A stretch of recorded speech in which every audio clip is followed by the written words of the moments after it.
નમસ્કાર મિત્રો, સીધું ને સટના એપિસોડમાં આપણી સાથે દ્વારકાથી હિમાંશુ ભાયણી જોડાયા છે. હિમાંશુભાઈ આર્થિક પત્રકારત્વમાં મસ્ત મોટું નામ છે. એની વાત જ્યારે કરીએ ત્યારે એ દેશના અને વિદેશના અખબારોમાં, ચેનલોમાં, પ્લેટફોર્મ પર એ આર્થિક બાબતોનું વિશ્લેષણ કરતા રહ્યા છે અને એમની ક્રેડિબિલિટી એક અચ્છા રિસર્ચર તરીકેની છે. એટલે આજે જે આપણે વાત કરવી છે એ વાત આપણે એમને વિનંતી કરી કે માનનીય મુખ્યમંત્રી નરેન્દ્ર દામોદરદાસ મોદી માનનીય વડાપ્રધાન ડોક્ટર મનમોહન સિંહની ડોલરના ભાવની બાબતમાં ઠેકડી ઉડાવતા હતા અને એના પછી તો ડોલર અને રૂપિયાનો જે વિનિમય દર હતો એ કૂદકે ને ભૂસકે વધતો ગયો. પાછા મોદીના જે નાણાં મંત્રી છે ડોક્ટર સુબ્રમણ્યમ સ્વામી કહે છે કે એને અર્થકારણનું કોઈ ભાન જ નથી. નિર્મલા સીતારમણ એ કહે છે કે ડોલર રૂપિયો નબળો નથી પડતો પણ ડોલર મજબૂત થયા કરે છે.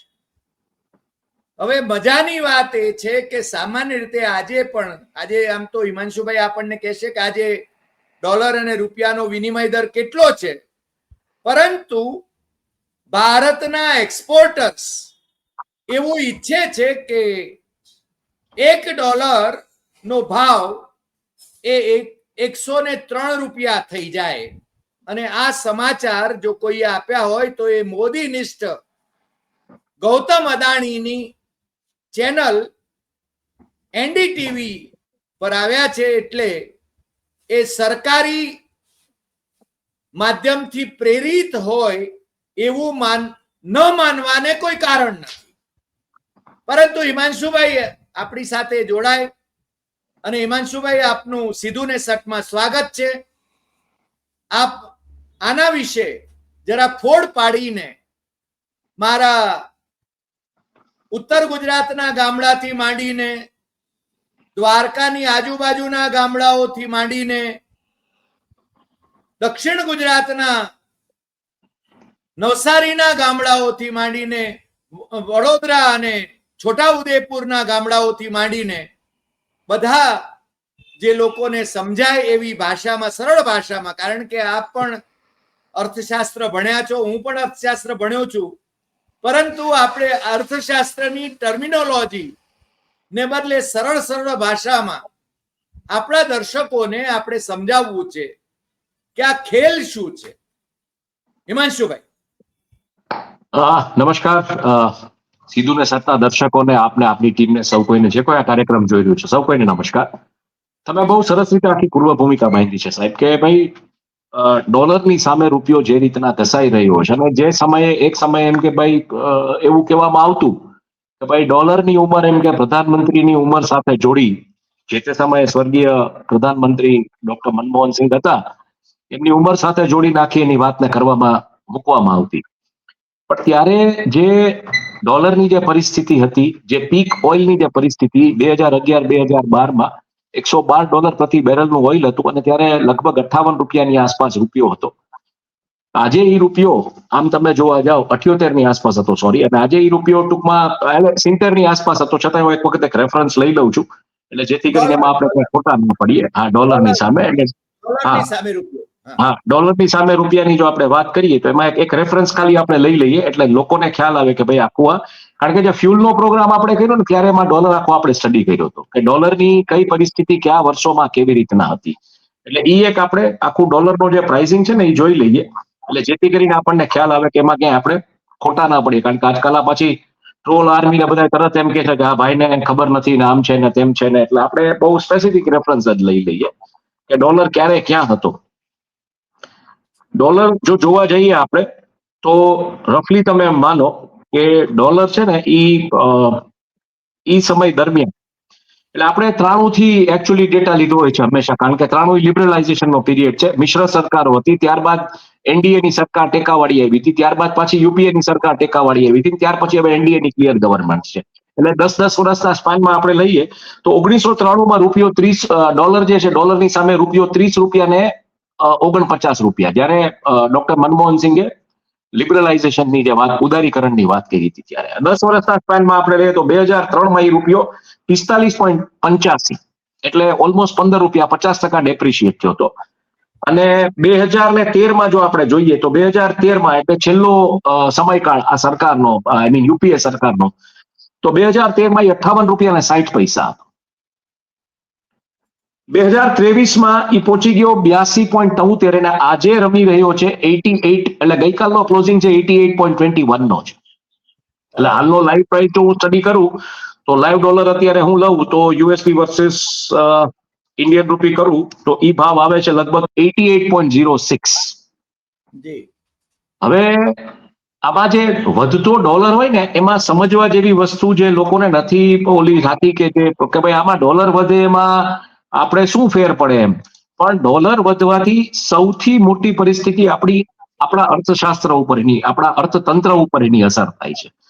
હવે આ અસર કેવી છે, આમ આઈડિયલી તમે જોવા જાવ તો, કે આપણે એક તેલ ઇમ્પોર્ટ કરતી ઇકોનોમી છે. આપણે જે ક્રૂડ ઓઇલ છે એ આપણે ઇમ્પોર્ટ કરીએ છીએ, કારણ કે વર્લ્ડ આખામાં તેલનો જે જથ્થો છે એ 86% જે છે એ વર્લ્ડની 3 જ્યોગ્રાફીમાં છે. ફોર્મર સોવિયત યુનિયન એટલે આટલું રશિયા, પછી મિડલ ઈસ્ટ અને સાઉથ અમેરિકા ને ત્યાંથી, બાકીના 14% આખી દુનિયા લડે. એટલે આપણે નેટ ઓઇલ ઇમ્પોર્ટિંગ ઇકોનોમી છે. જી એટલે જયારે આપણે ઓઇલ ઇમ્પોર્ટ કરીએ છીએ ત્યારે આપણે એના પેમેન્ટ ડોલરમાં કરીએ છીએ. હવે પેમેન્ટ જયારે આપણે ડોલરમાં કરીએ, એટલે આપણે કોઈ પણ વસ્તુ ઇમ્પોર્ટ કરીએ ત્યારે એની જે વર્લ્ડ રિઝર્વ કરન્સી હોય એનો જે ભાવ હોય, માની લો કે આપણે કદાચ એમ સમજો કે કોઈ ફર્નિચર ઇમ્પોર્ટ કર્યું હોય, ફર્નિચરની આખો જે પ્રાઇસ છે એ માની લો ઇન્ટરનેશનલ માર્કેટમાં $2000 છે, તો આપણે 2000 મલ્ટીપ્લાય બાય 88, એટલે જ્યારે તમે ડોલર ખરીદવા જાઓ છો ત્યારે બેંક પોતાનો બીજો 1.5-2 રૂપિયા બીજો ચાર્જ લગાડે છે. એટલે આઈડિયલી ડોલર તમને આજે 88 નો છે, 90 નો પડશે. અને જ્યારે તમે ડોલર એનકેશ કરવા જાઓ છો, એટલે તમને જો ડોલર મળ્યા હોય ક્યાંયથી, આજે મેં ફ્રીલાન્સિંગ નું કોઈ કામ કર્યું, મને ડોલરમાં પેમેન્ટ પડ્યું છે, તો બેંક એમાં 1.5-2 રૂપિયા કાપે છે, એટલે ત્યારે મને 86 રૂપિયા મળે છે.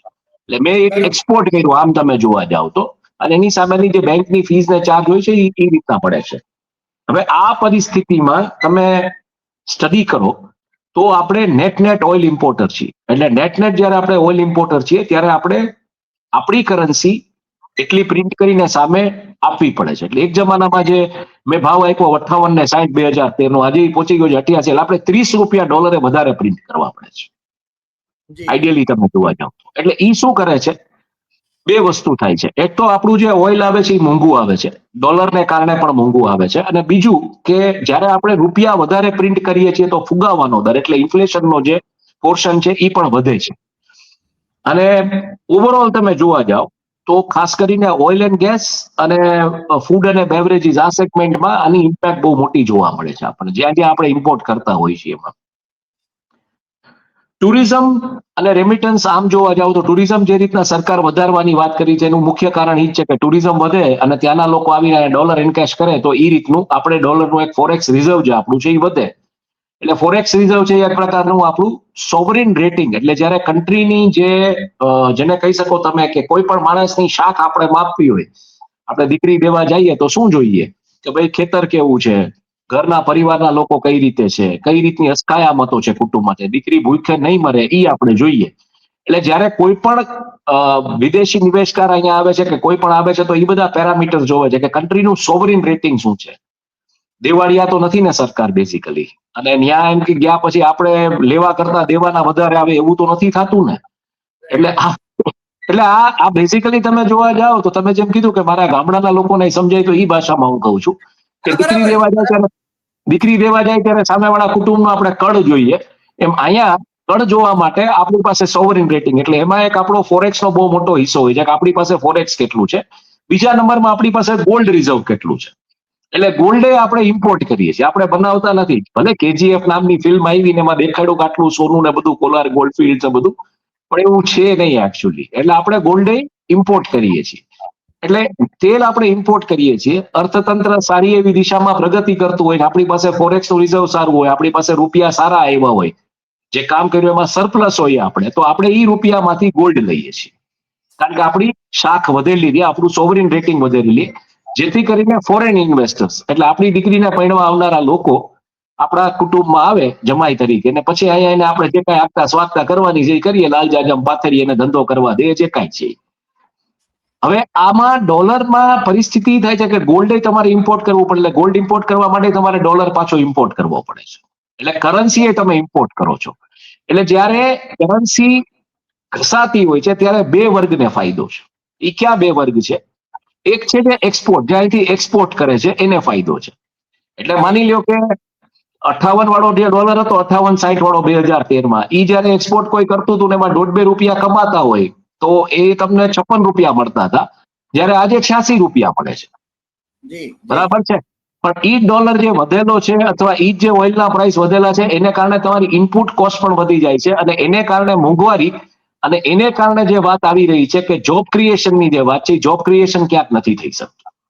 અને આ બધી પરિસ્થિતિની નેટ અસર ઈ આવે છે કે આમ જનતા, જે આમ નાગરિકો હોય છે, એના ખિસ્સા ઉપર આનો બહુ મોટો બોજ આવે છે, કારણ કે એક બાજુ મોંઘવારી, બીજી બાજુ બેરોજગારી આને કારણે, અને બેરોજગારી હોવાને કારણે ડિસ્પોઝેબલ ઇન્કમ નહીં, અને એમાંય પાછું એમ કે ભાઈ જેને તમે કહી શકો કે આમ તમે જોવા જાવ તો દેણું દેશનું વધી રહ્યું છે ઓવરઓલ. 2014માં જે હતું ને આજે જે છે, અને અમુક ચોક્કસ વર્ગ છે એ પૈસાદાર બની રહ્યો છે. એટલે જે ડોલર મજબૂત છે એના માટે જે ચેસ્ટ થમ્પિંગ કરે છે કે વાહવાહી કરે છે, એ વર્ગ એક એક્સપોર્ટર છે, અને બીજો વર્ગ જે છે એ બિન નિવાસી ભારતીય, વિદેશોમાં જે વસે છે, વિદેશોમાં રહેતા, કારણ કે એને ફાયદો છે. નોન રેસિડેન્ટ ગુજરાતીનું તમે ફાઉન્ડેશન હેડ કરેલું છે અહીંયા, એટલે તમને વધારે ખ્યાલ હશે. એ લોકોને રૂપિયો નબળો પણ એમાં ફાયદો એ છે કે લોકોના જે રેમિટ આયા કરે છે, જે પણ કાંઈ ડોલર, એક જમાનામાં 1000 કરતા ત્યારે 58,000 કે 59,000 હતા, એટલે એ ટૂંકમાં 2 રૂપિયા કાપો તો 57,000 હતા. આજે રેમિટ કરે છે તો આજે જયારે ડોલર 88 પહોંચ્યો તો એ 86,000 છે.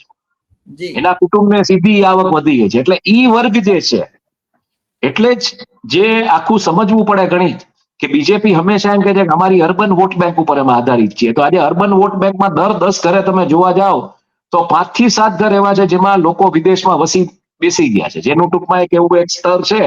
તમે આજુબાજુમાં જુઓ, તમારા 10 ઘર પર સિલેક્ટ કરો પાડોશમાંથી, તો 10 ઘરમાંથી તમને 5 થી 7 ઘર એવા મળશે કે છોકરાઓ વિદેશમાં જઈને સેટલ થયા છે, અને એ ત્યાંથી જે પૈસા રિમિટ કરે છે. એટલે અહીંયા જે પેન્શન મેળવનારા સરકારી કર્મચારીઓ અને ઈ જે વૃદ્ધ લોકો છે એને મજા પડી ગઈ છે, એટલે એ આખી વોટ બેંક છે, ઈ અર્બન વોટ બેંક છે આખી.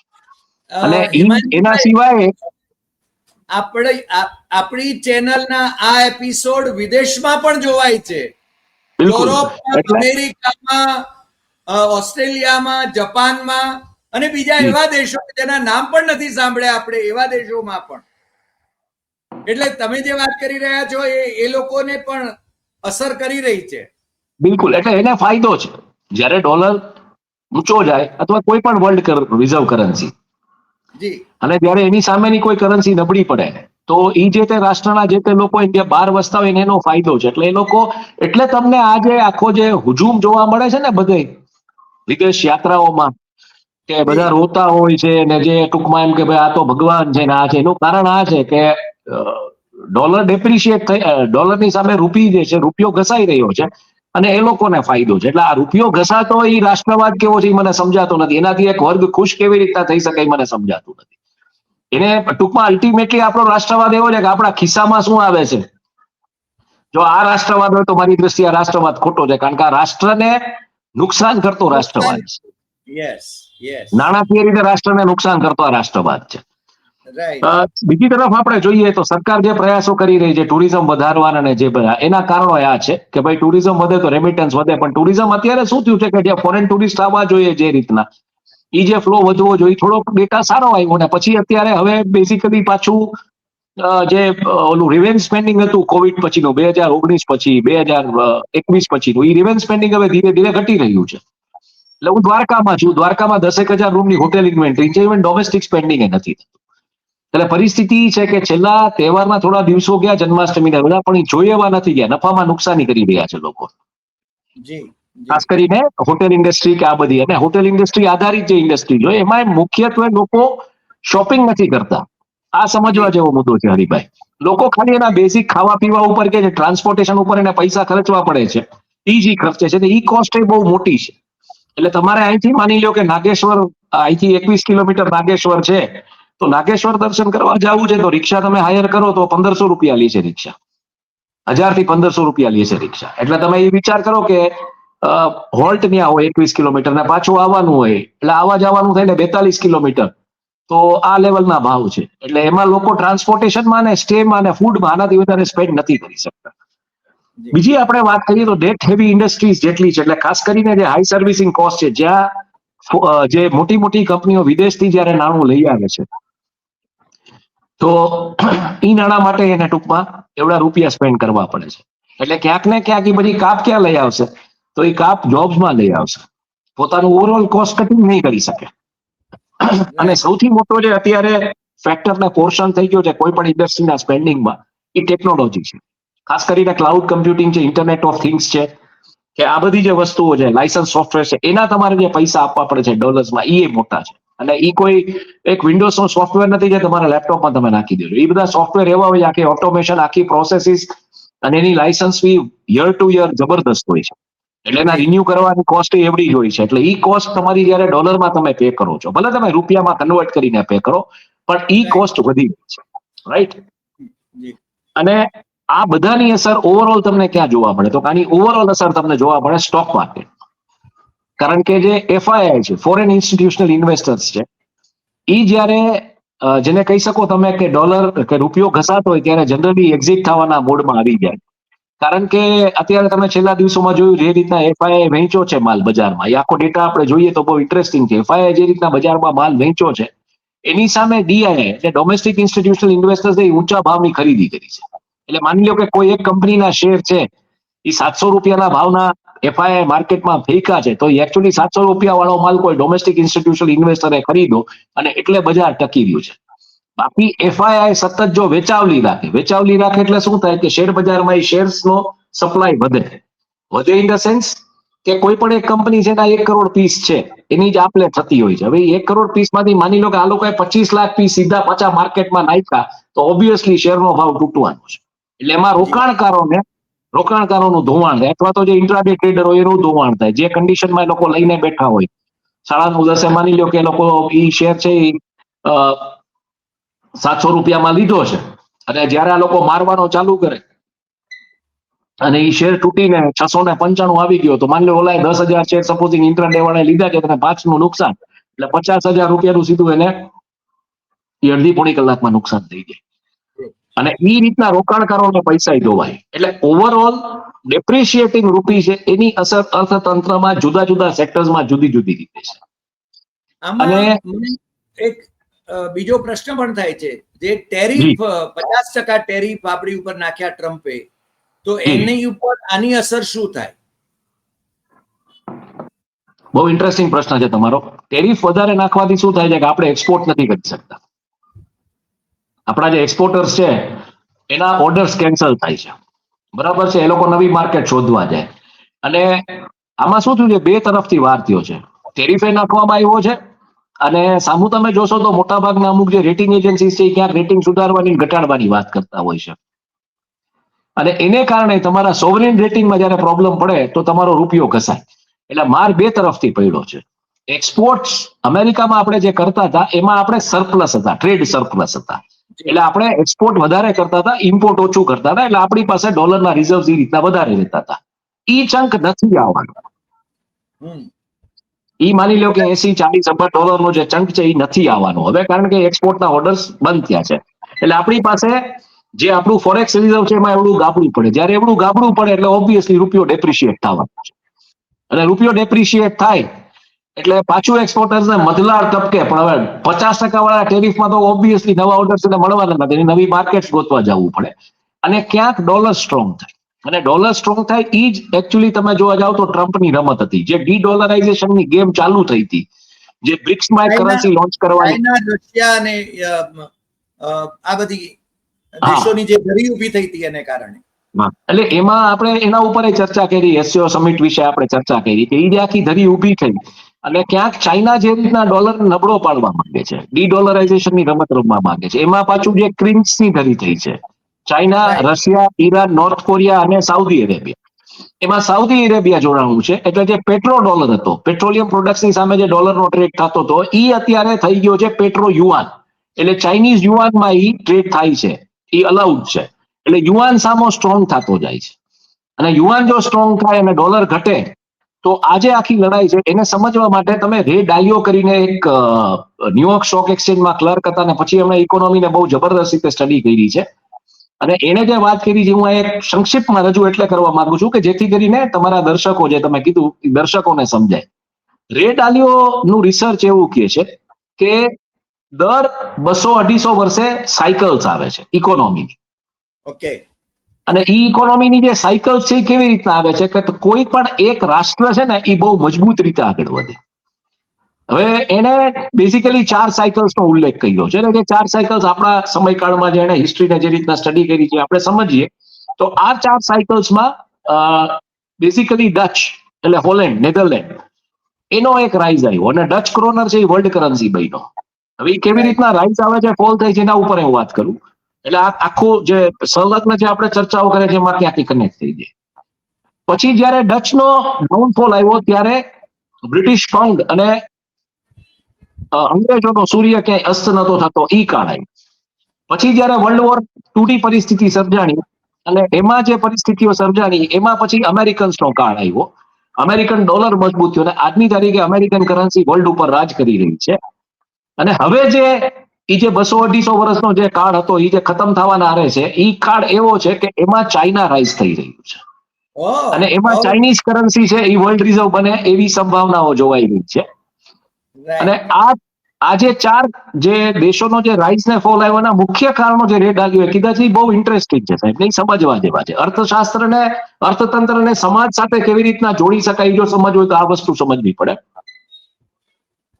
રે ડાલિયોએ કીધું છે કે કોઈ પણ સમાજ પ્રગતિ કેવી રીતના કરે તો કે ઈ સમાજમાં એજ્યુકેશન આવે. એજ્યુકેશન આવે એટલે ત્યાંના લોકો નવી નવી શોધ કરે. નવી નવી શોધ કરી, નવી નવી શોધ છે એ ત્યાંના વેપારીઓ એ શોધ ઉપર એક પ્રકારનો દાવ રમે. અને પછી ઈ શોધ ઉપર જયારે દાવ રમાય ત્યારે ઈ શોધને કે ઈ જે પણ કાંઈ ઇનોવેશન કે બીજું ત્રીજું જે થયું એનું એક ઇન્ટરનલ માર્કેટ હોય ને એક્સટર્નલ માર્કેટ હોય. એટલે ઇન્ટરનલ માર્કેટ એડ્રેસ કર્યા પછી એક્સટર્નલ માર્કેટમાં જાય એટલે વર્લ્ડ ટ્રેડમાં ઈ વસ્તુનો હિસ્સો વધે. ઈ વસ્તુનો જયારે હિસ્સો વધે ત્યારે ધીરે ધીરે તમારી ઈ જે કરન્સી છે, તમારી કરન્સીમાં તમે ડીલ કરતા થાવ, તમારી ટર્મ્સ એન્ડ કન્ડિશન, ભાઈ મારી કરન્સી લે સામી તારું એક્સચેન્જમાં જે કાંઈ, હા, એટલે ઈ રીતના વર્લ્ડ રિઝર્વ કરન્સી બને. અને પછી ત્યાંની ડાઉનફોલ કેવી રીતના આવી એ સમજાયું કે જ્યારે આ પ્રકારની એક આખી પરિસ્થિતિ ઉત્પન્ન થાય કે જેમાં એક વર્ગ પાસે પૈસા વધતા જાય અને બીજા વર્ગ પાસે પૈસા ના હોય દબાતો જાય સમાજમાં, ત્યારે ઘર્ષણની પરિસ્થિતિઓ પેદા થાય. ત્યારે એક આંતરિક ઘર્ષણ હોય, ધીરે ધીરે એમાં રાજકીય પક્ષો જોડાય. એ આંતરિક ઘર્ષણ અને આંતરિક ઘર્ષણ જયારે ચાલુ હોય એની ચરમસીમાએ ત્યારે જે ઊભી થતી સત્તા હોય એ એમાં ક્યાંક હમલો કરે અને હમલો કરીને એને ટૂંકમાં ધ્વસ્ત કરે અને એક્સટર્નલ એગ્રેશન અને ઇન્ટરનલ એગ્રેશન બે જોઈન્ટ અને ઇન્ટરનલ એગ્રેશન વાળા જે છે એક્સટર્નલ એગ્રેશન જે લોકોએ કર્યું, જે લોકો એને સત્તામાં બેસાડે એ પ્રમાણેની પોલિસીસ બિલ્ડ કરે. એટલે એ આખું તૂટ્યું અને આ આખું રાઈઝ થાય અને આનો આખો એક પાવર આવે. આ તમે અંગ્રેજોમાં જુઓ. ડચે શોધો કરી, ડચ પ્રજાએ જુદી જુદી પ્રકારની રસીની, આની તેની બધી સાયન્ટિફિક શોધો કરી. ડચે જહાજ શોધ્યા. અંગ્રેજોએ શું કર્યું? અંગ્રેજોએ જહાજ સસ્તા બનાવ્યા. જહાજ સસ્તા બનાવીને આખી દુનિયામાં ટ્રેડ લઈ ગયા. આખી દુનિયામાં ટ્રેડથી રાજ કર્યું. જે ઈસ્ટ ઇન્ડિયા કંપની હતી એ રીતે. અને એ રીતના એને પોતાની કરન્સી મજબૂત કરી. ત્યારે બ્રિટિશ પાઉન્ડ એ રીતના ચલણમાં આવ્યો કે ક્યાંય બ્રિટિશર્સનો સૂરજ આથમતો નહીં. વર્લ્ડ વોર 2 એવું હિટલરનું જે ગાંડપણ હતું એના કારણે યુરોપની જે પરિસ્થિતિઓ સર્જાણી એમાં અમેરિકન્સ ઘૂસ્યા. અમેરિકન્સ આખો પેપર ક્લિપ પ્રોજેક્ટ કર્યો. એ જે ઇન્ટેલેક્ચ્યુઅલ ક્લાસ હતો જે જર્મનીનો જે ખોટા રવાડે ચડી ગયો એને લઈને બધા ગોઠવી દીધો જુદી જુદી જગ્યાએ, સીઆઈએ અહીંયા વાહ. અને આજે તમે જુઓ છો કે જે થર્ડ રાઇશની જે વાત આવતી હતી, આપ તો હિસ્ટોરિયન છો એટલે આપણે વધારે ખબર હોય, અને એમ કે છે કે ફોર્થ રાઇશ જે આવશે એ ફોર્થ રાઇશ અત્યારે જે અમેરિકા સર્વાઈવ કરવા માંગે છે એ બધા જર્મનીના લોકો છે જેમાં બેઠા છે અને એ ફોર્થ રાઇશ સર્વાઈવ કરાવવા માંગે છે. અને એમાં તમે જુઓ તો અમેરિકન્સનો ડોલર મજબૂત થયો ને એ લોકો આખી દુનિયાને કોકા કોલા, ફેન્ટા, પછી બર્ગર્સ, આ બધું આપ્યું, માર્કેટિંગ, એડવર્ટાઇઝિંગ. અને હવે જે પાવર ઉભો થઈ રહ્યો છે ચાઇનામાં, જે ચાઇના એમ કે છે કે દુનિયામાં જો કોઈ પણ વસ્તુ બેટરી ઉપર ચાલવાની, તો બેટરી બનાવવાની તાકાત અમારી પાસે છે, બેટરી બનાવવાના તમામ મિનરલ્સ અમારી પાસે છે. અને આ તમે જુઓ, ચાઇના એક્સટર્નલ એગ્રેશન કેવી રીતના કરે છે કે ચાઇનાએ હેકર્સ જબરદસ્ત ઉભા કર્યા છે, જે કોઈ પણ અર્થતંત્રને પછાડી શકે, કે જે કોઈ પણ ત્યાંના રાષ્ટ્રની જે પરિસ્થિતિઓને ડામાડોળ કરી શકે. એટલે ચાઇના ધીરે ધીરે એ દિશામાં આગળ વધી રહ્યું છે, અને એ એટલે રેર અર્થ મેટલ્સ ઉપર કબજો મેળવી રહ્યું છે. લગભગ 150 રાષ્ટ્રોમાં એને રેર અર્થ મેટલ્સના જે જથ્થાઓ છે એના ઉપર કબજો મેળવી લીધો છે. અને તદુપરાંત બેટરીમાં જ એને પોતાની યુનિવર્સિટીમાં એવડા પ્રોગ્રામ એન્જિનિયરિંગમાં દાખલ કર્યા છે, ડિપ્લોમાથી લઈને ટોપ નોચ એન્જિનિયરિંગ. બેટરી જો આજે તમારું ઘર કદાચ એમ્પાવર કરવું હશે નાના એવા પાવરથી, તો કદાચ એ દિવસો આવશે કે ચાઇનાના નાનકડા સેલ જે હશે ને એ તમારું આખું ઘરનું એસી થી માંડીને બધું એમ્પાવર કરશે. પણ એ ચાઇનાનો જે નાનો સેલ હશે એ પછી તમારો ડેટા કે તમારી પર્સનલ લાઈફ કે તમારું જે પણ હશે એનું ક્યાંક સર્વેલન્સ કરતું હશે. That is China. બરાબર? એટલે આ આખી પરિસ્થિતિ હતી. હિમાંશુભાઈ, આમાં ફ્રાન્સ નો સમાવેશ કેમ નહીં કર્યો? ફ્રાન્સ જે રીતના એટલે ફ્રાન્સ જે રીતના હતું, જે રીતના એને જે ફ્રાન્સની જે કરન્સી છે એ વર્લ્ડ રિઝર્વ કરન્સી નહોતી બની કોઈ દિવસ. તમે જે આ 4 સાયકલ સ્ટડી કરો તો એમાં જે ફ્રેન્ક છે એ વર્લ્ડ રિઝર્વ કરન્સી નહોતો બન્યો. એટલે ફ્રાન્સ, એટલે હંમેશા ફ્રાન્સ માટે એવું કહેવાતું, મારું અન્ડરસ્ટેન્ડિંગ જે છે કે France is a silent player, કે ફ્રાન્સમાં શું થઈ રહ્યું છે એ યુરોપને ખબર નહોતી, કે વર્લ્ડને ખબર નહોતી. એટલે ફ્રાન્સ એની રીતે ગયું છે. પણ અત્યારે તમે જુઓ ફ્રાન્સની પરિસ્થિતિ કેવી છે કે તમે જયારે જો ડસોલ્ટનો ઓર્ડર આપો છો તો ફ્રાન્સ ચાલે છે, એના જેવી ત્યાંનું અર્થતંત્ર ચાલે છે. ત્યાંનો નેતા તમારી એમ કે આભાર માને કે ભાઈ તમે આ ડસોલ્ટનો ઓર્ડર આપ્યો તો અમારું વર્તન, એટલે કાંઈક એવી ગોબાજાડી અંદર થઈ ગઈ છે કે જે ફ્રેન્ચ સ્ટોરી હતી એને ખતમ કરી નાખી. રાઈટ. પણ again coming back to the point, એટલે જે વર્લ્ડ રિઝર્વ કરન્સી છે એ આ રીતના બિલ્ટઅપ થાય છે. અને વર્લ્ડ રિઝર્વ કરન્સી જયારે આ રીતના બિલ્ટઅપ થાય ત્યારે તમારી પાસે આ કોઈ પેરામીટર્સ એડ્રેસ કરવાના ન હોય તો એમાં તમે ક્યાં ઉભા રહ્યો એ તમે જોઈ લો. હવે આ જે બધી જે મેં વાત કરી, જેટલી સત્તાઓ ઊભી થઈ, જે પણ કાંઈ થયું, એમાં તમે હવે આ જે મેપ છે આખો રાઇઝ એન્ડ ફોલનો, એમાં ઇન્ડિયાને મૂકો તો તમને સમજાશે કે એક જમાનામાં નાલંદા, આ બધી જે યુનિવર્સિટી જે આખી દુનિયામાં ફેમસ હતી, ઈ કાળ આપણો સમાપ્ત થઈ ગયો. આપણે જે એક્સપોર્ટ કરવું હતું ઈ કાળે આપણો સમાપ્ત થઈ ગયો. આપણે આખી દુનિયાને સોફ્ટવેર બેઝિકલી ટેલેન્ટ એક્સપોર્ટ કર્યો. બરાબર છે? એટલે આપણે સ્વેટ શોપ્સ બની રહ્યા, આપણે પોતાની લાયસન્સ પ્રોડક્ટ્સ આપણે બનાવી નહીં. એટલે આ 2 કાળ ખતમ થઈ ગયા છે. આપણી વર્લ્ડ રિઝર્વ કરન્સી નથી બની, આપણો રૂપિયો જે છે. અને એ પરિસ્થિતિમાં આપણી પાસે હેવ ને હેવ નોટ્સની બહુ મોટી ખાઈ છે. અને એક્સટર્નલ એગ્રેશન તમે જોવા જાવ તો આ બાજુ ચાઇના છે, આ બાજુ પાકિસ્તાન જે રીતના અત્યારે યુએસએના ખોળે જઈને બેઠું છે, આખું સાર્કમાં જે રીતના જડબામાં લઈને બેઠા છે, ચિકન નેક છે, આ બધી પરિસ્થિતિઓ છે આપણી સામે. એટલે આપણે અહીંથી ગ્રો થવાનું છે, અને અહીંથી આપણે કેવી રીતના ગ્રો થશું એ મનોમંથનનો પ્રશ્ન છે. પણ પરિસ્થિતિ છે કે આપણું મીડિયમ, આપણું જે પણ કાંઈ કયો એ અત્યારે વ્યસ્ત છે કેમાં, તો કે ભાઈ વિજય રૂપાણીજીની અંતિમ યાત્રાનો ખર્ચો પક્ષે નહોતો ભોગવ્યો એમાં વ્યસ્ત છે. આ પ્રકારની વાતો આપણે નથી કરતા. અનફોર્ચ્યુનેટ બાબત છે. તમારા જેવા વિદ્વાનો આજે આ ચાલુ કર્યું છે, તમે છો, બીજા અન્ય જયનારાયણ બાપા બધા જે આ મુદ્દે વાત કરે છે, અર્થતંત્ર તમારા ખિસ્સાને કેવી રીતના અસર કરે છે, અનફોર્ચ્યુનેટલી કોઈ ચર્ચા નથી કરતું.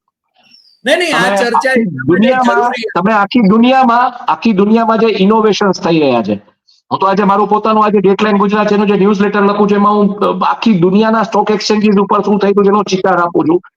અને મોટા ભાગે દુનિયામાં ટેકનોલોજી કંપનીઓ એના આઈપીઓ આવી રહ્યા છે. મોટા ભાગની દુનિયામાં ઈવી કંપનીઓના આઈપીઓ આવી રહ્યા છે. આપણે અહીંયા હજી ઈ લેવલનું જે થવું જોઈએ ને એ નથી થઈ રહ્યું કોઈ પણ કારણોસર. મને ખબર નથી, પણ આપણો ચર્ચાનો મુદ્દો કદાચ એમ કે ભાઈ ચૂંટણી લક્ષી કે કોઈ નેતાના મધરને જે રીતના વાત કરવામાં આવી, આ બધા મુદ્દાઓમાં આપણે વ્યસ્ત છીએ. આપણે દેશે કઈ રીતે પ્રગતિ કરવી એ ચર્ચા આવી નથી કરતા. અને ત્યાં સુધી આપણે હંમેશા ઘસાતો રૂપિયો અને મજબૂત થતો ડોલર એની ચર્ચા કરતા રહીશું. ત્યાં સુધી આપણે આપણા કરન્સીને મજબૂત કરવાની. અને આપણી કરન્સી સાહેબ તમે આખી દુનિયા ફરી રહ્યા હશો, લગભગ મોટા ભાગના ઓલામાં ગયા હશો, તમે એરપોર્ટના કયા કાઉન્ટર ઉપર આપણી કરન્સીનો ડિસ્પ્લે જોયો? ક્યાંય આપણી કરન્સીનો ડિસ્પ્લે નથી થતો. એટલે ત્યાં સુધી આપણે ઘસાતો રૂપિયો ને મજબૂત ડોલરની ચર્ચાઓ કરતી રહેવી પડશે. આ મને લાગે છે આ બહુ એક કપરો કાળ છે કે આપણે ઇકોનોમીને નથી સમજી રહ્યા અને આપણે બીજા અન્ય મુદ્દાઓ ઉપર ચર્ચા કરીએ છીએ, ધર્મને લઈને, કે ગણેશના પંડાલમાં શું બબાલો થઈ, કે કોક પીઆઈપીએસઆઈ કેવી રીતના એમ કે ભાઈ કોકને છેતરી લીધા ક્રિપ્ટો કરન્સીમાં, આમાં તેમાં. આપણે આ છીએ, આપણે શેના રાષ્ટ્રવાદની વાત કરીએ છીએ મને સમજાતું નથી. બહુ ઓનેસ્ટલી તમને આઈ થિંક મારું પોઈન્ટ અહીંયા પૂરો થાય છે સાહેબ. તમે આજે જે વિશ્લેષણ કર્યું અને મને લાગે છે કે એક સરળ ભાષામાં તમે છે ને જે આખી ગ્લોબલ પર્સપેક્ટિવની વાત કરી, જે રીતે આપણા વિષયને પણ અનુરૂપ વાત કરી, એ મને લાગે સામાન્ય માણસને પણ સમજાવી છે ને આપણે હવે ભવિષ્યમાં શું કરવું જોઈએ એની એ દિશા પણ તમે આપી છે. એટલે હિમાંશુભાઈ આપનો ખૂબ ખૂબ આભાર અને ફરીને પાછા આપણે આવો જ કોઈક મુદ્દો લઈને ચર્ચા કરીશું નવા એપિસોડમાં. નમસ્કાર.